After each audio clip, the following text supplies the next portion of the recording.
9ನೇ ಅಧ್ಯಾಯದ 7ನೇ ಶ್ಲೋಕ. ಸರ್ವಭೂತಾನಿ ಕೌಂತೇಯ ಪ್ರಕೃತಿಂ ಯಾಂತಿ ಮಾಮಿಕಾಂ ಕಲ್ಪಕ್ಷಯೇ ಪುನಸ್ತಾನಿ ಕಲ್ಪಾದೋ ವಿಸೃಜಾಮ್ಯಹಂ.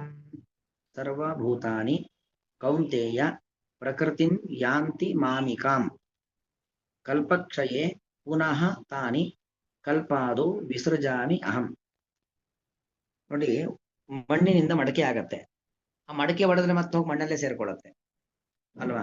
ಭೂಮಿಯಿಂದ ದವಸ ಧಾನ್ಯಗಳೆಲ್ಲ ಹುಟ್ಟತ್ತೆ. ಅದು ಕೊನೆಗೆ ಯಾವುದೋ ಒಂದು ರೂಪದಲ್ಲಿ ಮತ್ತೋಗಿ ಭೂಮಿಗೆ ಸೇರ್ಕೊಳ್ಳುತ್ತೆ.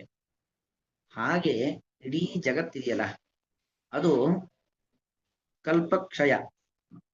ಕಲ್ಪಕ್ಷಯ ಅಂತ ಹೇಳಿದ್ರೆ ಸೃಷ್ಟಿಯ ಕೊನೆಯಲ್ಲಿ ಅಂತ ಅರ್ಥ. ಮಹಾಪ್ರಳಯದ ಸಂದರ್ಭದಲ್ಲಿ, ಮಹಾಪ್ರಳಯ ಅಂದ್ರೆ ಯಾವುದು? ಚತುರ್ಮುಖ ಬ್ರಹ್ಮದೇವರ 100 ವರ್ಷ ಅಂದ್ರೆ ಹಿಂದೆ ಒಂದು ಲೆಕ್ಕಾಚಾರದ ಪ್ರಕಾರವಾಗಿ ಸುಮಾರು 31,104 ಕೋಟಿ 31,104 ಕೋಟಿ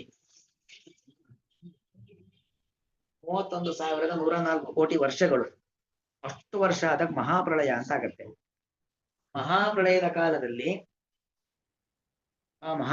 ಕಾಲದಲ್ಲಿ ಎಲ್ಲವೂ ಕೂಡ ಏನಾಗತ್ತೆ?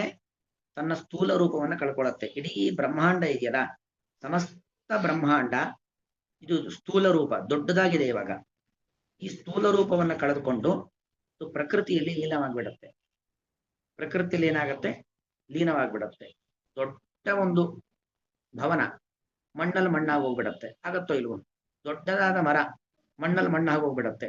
ಹಾಗೆ ಇಡೀ ಬ್ರಹ್ಮಾಂಡ ಪ್ರಕೃತಿಯಲ್ಲಿ ಸೇರ್ಕೊಂಡ್ಬಿಡತ್ತೆ. ಮೂಲ ಪ್ರಕೃತಿಯಲ್ಲಿ ಸತ್ವ ರಜಸ್ಸು ತಮಸ್ಸು ಎಂಬತಕ್ಕಂತ 3 ಗುಣಗಳಿದ್ದಾವಲ್ಲ, ಅದರಲ್ಲಿ ಸೇರ್ಕೊಳ್ಳತ್ತೆ. ಇಡೀ ಜೀವಿಗಳು ನಾವೆಲ್ಲ ಇದ್ದೀವಲ್ಲ, ಭಗವಂತನ ಉದರದ ಒಳಗಡೆ ಸೂಕ್ಷ್ಮ ರೂಪದಿಂದ ಪ್ರವೇಶ ಮಾಡಿ ಬರ್ತೀವಿ. ಏನೂ ಇರಲ್ಲ ಜಗತ್ತಿನಲ್ಲಿ. ಕತ್ತಲೆ, ನೀರು, ನೀರಿನ ಮೇಲೆ ಭಗವಂತ. ಆ ಕತ್ತಲೆ, ನೀರು, ಸ್ಪೇಸ್, ಗಾಳಿ ಅದೆಲ್ಲವೂ ಕೂಡ ಲಕ್ಷ್ಮೀದೇವಿ. ಅದರ ಮೇಲೆ ಭಗವಂತ.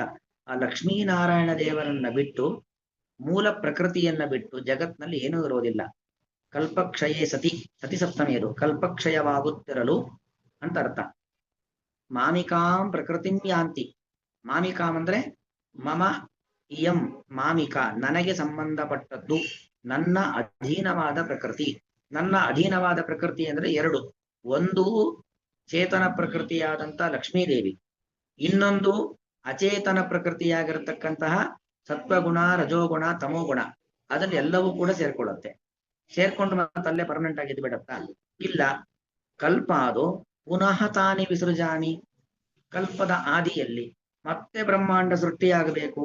ಮತ್ತೆ ಬ್ರಹ್ಮಾಂಡ ಸೃಷ್ಟಿಯಾಗ್ತಕ್ಕಂಥ ಸಂದರ್ಭದಲ್ಲಿ ಇದೆಲ್ಲವೂ ಕೂಡ ಮೂಲ ಪ್ರಕೃತಿ ಸತ್ವಗುಣ, ರಜೋಗುಣ, ತಮೋಗುಣ, ಅದರಿಂದ ಮಹತ್ತತ್ವ ಹುಟ್ಟತ್ತೆ. ಮಹತ್ತತ್ವದಿಂದ ಅಹಂಕಾರ ತತ್ವ ಹುಟ್ಟತ್ತೆ. ಅಹಂಕಾರ ತತ್ವದಿಂದಾಗಿ ಪಂಚಭೂತಗಳು, ಭೂಮಿ, ನೀರು, ಗಾಳಿ, ಬೆಂಕಿ, ಆಕಾಶ, ಈ ಪಂಚಭೂತಗಳು ನಿರ್ಮಾಣವಾಗತ್ತೆ. ಹೀಗೆ ಈ ಜಗತ್ ಚಕ್ರ ಎಂಬುವಂತೂ ತಿರುಗ್ತಾ ಇರತ್ತೆ. ಇದನ್ನೆಲ್ಲ ಮಾಡೋನು ಯಾರು? ಅಹಂ. ಸೃಷ್ಟಿಯನ್ನ ಮಾಡೋನು, ಕೊನೆಗೆ ಲಯದಲ್ಲಿ ನನ್ನೊಳಗೆ ಎಲ್ಲವನ್ನು ಇಟ್ಟುಕೊಳ್ಳುವನು, ಪ್ರಕೃತಿಯಲ್ಲಿ ಯಾವುದನ್ನು ಸೇರಿಸಬೇಕು ಅದನ್ನು ಪ್ರಕೃತಿಯಲ್ಲಿ ಸೇರಿಸುವವನು, ಅದನ್ನೆಲ್ಲ ಮಾಡುವವನು ನಾನು ಅಂತ ಹೇಳ್ತಿದ್ದಾನೆ. ಅಂದ್ರೆ ಕೌಂತೇಯ ಅಂತ ಸಂಬೋಧನೆ. ಎಲೆ ಕುಂತಿ ಪುತ್ರನೇ ಅಂತ ಅರ್ಥ. ಅಂದ್ರೆ ಕುಂತಿ ಅಂತ ಮಹಾಜ್ಞಾನಿ. ಇದನ್ನೆಲ್ಲ ಜಗತ್ತಿನ ಸೃಷ್ಟಿ, ಸ್ಥಿತಿ, ಲಯ, ಅದರ ಹಿಂದೆ ಇರತಕ್ಕಂಥ ಭಗವಂತನ ಶಕ್ತಿ, ಇದನ್ನೆಲ್ಲ ಅರಿತವಳು ಕುಂತಿದೇವಿ. ಅಂತವಳ ಮಗ ನೀನು. ನೀನು ಕೂಡ ಈ ರೀತಿಯಾಗಿರ್ತಕ್ಕಂಥ ಜಗತ್ತಿನ ಒಂದು ಸೃಷ್ಟಿಯ ಕ್ರಮ ಹೇಗಿದೆ ಅನ್ನೋದನ್ನು ತಿಳ್ಕೋ. ಕೌಂತೇಯ, ಎಲೆ ಕುಂತಿ ಪುತ್ರನೇ, ಸರ್ವಭೂತಾನಿ ಎಲ್ಲಾ ವಸ್ತುಗಳು ಕೂಡ ಕಲ್ಪಕ್ಷಯೇ ಸತಿ, ಈ ಪ್ರಳಯವು ಅಥವಾ ಮನ್ವಂತರ ಪ್ರಳಯವು ಆಗುತ್ತಿರಲು, ಅಥವಾ ಮಹಾಪ್ರಳಯವು ಆಗುತ್ತಿರಲು, ಮಾಮಿಕಾಂ ಪ್ರಕೃತಿಂ ಯಾಂತಿ. ಮಾಮಿಕಾಂ ಅಂದ್ರೆ ನನ್ನದೇ ಆದ, ನನ್ನ ಅಧೀನದಲ್ಲಿರುವಂತಹ ಪ್ರಕೃತಿಯನ್ನು ಹೊಂದುತ್ತದೆ. ಅಂದ್ರೆ ಪ್ರಕೃತಿಯಲ್ಲಿ ಲೀನವಾಗುತ್ತದೆ. ಮಣ್ಣಲ್ಲಿ ಮಣ್ಣಾಗುತ್ತದೆ ಅಂತ ಹೇಳ್ತೀವಲ್ಲ, ಹಾಗೆ ಎಲ್ಲವೂ ಕೂಡ ಲೀನವಾಗಿ ಬಿಡುತ್ತೆ. ತಾನಿ ಅವೆಲ್ಲವನ್ನೂ ಕೂಡ ಕಲ್ಪಾದೋ ಮತ್ತೆ ಸೃಷ್ಟಿಯ ಆರಂಭದಲ್ಲಿ, ಅಹಂ ನಾನು, ಪುನಃ ವಿಸೃಜಾಮಿ ಪುನಃ ಮತ್ತೆ ಹುಟ್ಟಿಸುತ್ತೇನೆ.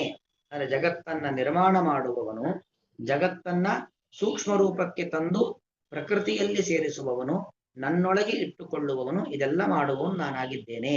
ಅಂದರೆ ನನ್ನ ಒಂದು ಶಕ್ತಿ, ಕಾರ್ಯವ್ಯಾಪ್ತಿ ಇಷ್ಟು ವಿಸ್ತಾರವಾದದ್ದು, ಇಷ್ಟು ಅಚಿತ್ಯದ್ಭುತವಾದದ್ದು ಅಂತ ಭಗವಂತ ತನ್ನ ಸಾಮರ್ಥ್ಯವನ್ನು ಜಗತ್ತಿಗೆ ತೋರಿಸ್ಕೊಡ್ತಾ ಇದ್ದಾನೆ. ಸರ್ವಭೂತಾನಿ ಕೌಂತೇಯ ಪ್ರಕೃತಿಂ ಯಾಂತಿ ಮಾಮಿಕಾಂ ಕಲ್ಪಕ್ಷಯೇ ಪುನಸ್ತಾನಿ ಕಲ್ಪಾದೌ ವಿಸೃಜಾಮ್ಯಹಂ. ಶ್ರೀಕೃಷ್ಣಾರ್ಪಣಮಸ್ತು. ಅಲ್ಲಿ ವಿಸೃಜಾಮಿ ಪ್ಲಸ್ ಅಹಂ, ವಿಸೃಜಾಮ್ಯಹಂ, ಇಕಾರಕ್ಕೆ ಯಕಾರ ಬಂದಿದೆ, ಎಣ್ ಸಂಧಿಯಾಗಿದೆ. ಶ್ರೀಕೃಷ್ಣ.